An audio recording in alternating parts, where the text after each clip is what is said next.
Perkenalkan, nama saya Florencia Anggeli Lahur dengan NIM 21070100084. Video ini bertujuan untuk memenuhi tugas perencanaan pembelajaran.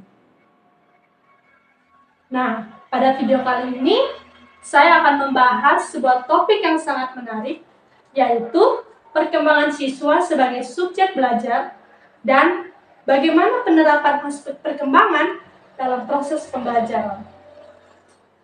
Perkembangan siswa merupakan aspek yang penting yang harus dipahami oleh para pendidik agar dapat menciptakan lingkungan belajar yang efektif sesuai dengan kebutuhan siswa. Tanpa basa-basi lagi, so let's get started. Pertama-tama mari kita memahami dulu apa arti perkembangan siswa sebagai subjek belajar.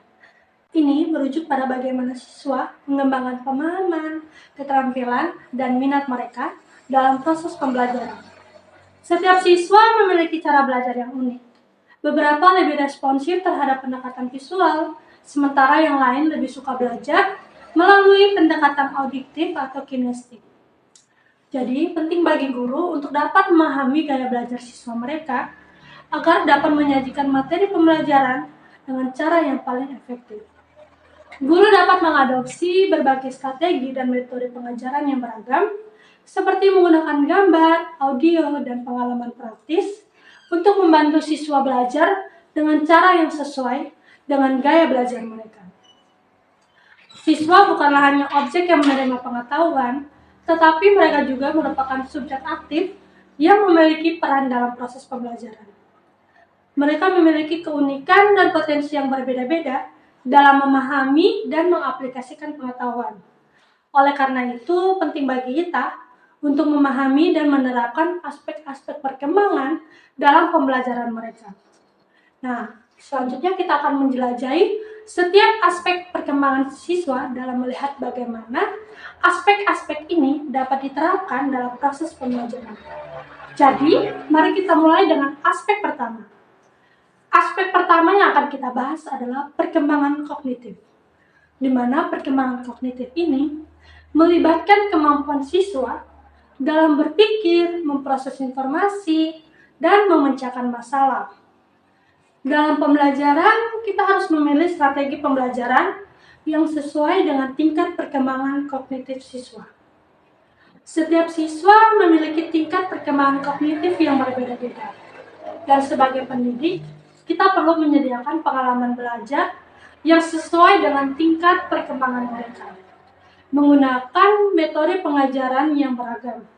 Misalnya, menggunakan metode diskusi kelompok untuk membangun pemahaman konsep atau menyajikan materi dengan berbagai media yang menarik untuk merangsang pemikiran kritis siswa.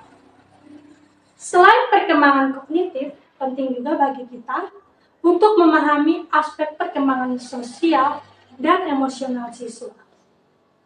Perkembangan emosional ini berkaitan dengan pengenalan dan pengelolaan emosi, sedangkan perkembangan sosial berkaitan dengan interaksi dan hubungan dengan orang lain.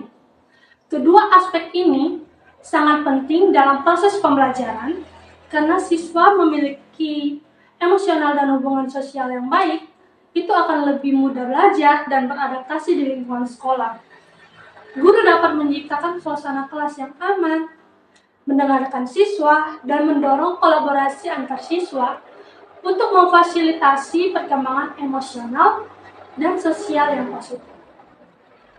Aspek lain yang penting adalah perkembangan fisik siswa. Kita harus memperhatikan kesehatan dan kenyamanan siswa selama proses pembelajaran.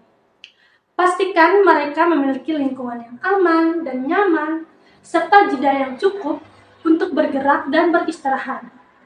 Oleh karena itu, kita perlu memberikan perhatian pada kesehatan fisik siswa dengan memastikan asupan gizi yang seimbang, olahraga yang teratur, dan tidur yang cukup.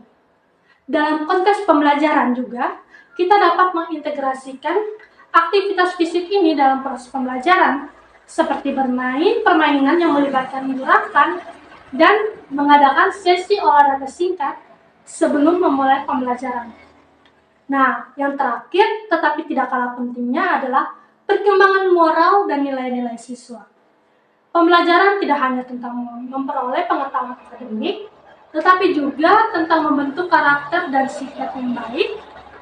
Kita dapat mendorong siswa untuk berpikir kritis tentang nilai-nilai yang mereka terima dan menerapkannya dalam kehidupan sehari-hari melalui contoh nyata, diskusi, dan refleksi.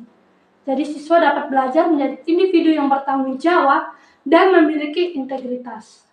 Nah, dengan memahami dan menerapkan setiap aspek perkembangan siswa ini, kita dapat menciptakan pembelajaran yang mendukung proses pembelajaran siswa. Hal ini akan membantu siswa tumbuh dan berkembang secara optimal sebagai subjek belajar. Itu dia pembahasan saya tentang perkembangan siswa sebagai subjek belajar dan penerapan aspek perkembangan dalam proses pembelajaran. Saya berharap semoga video ini dapat memberikan wawasan dan inspirasi bagi para pendidik di luar sana. Penting untuk diingat bahwa setiap siswa adalah individu yang unik dan dengan memperhatikan perkembangan mereka secara menyeluruh, kita dapat menciptakan lingkungan yang belajar yang mendukung dan membantu mereka mencapai potensi mereka. Terima kasih telah menonton video ini. Jangan lupa untuk memberikan like, komentar, dan subscribe. Bye!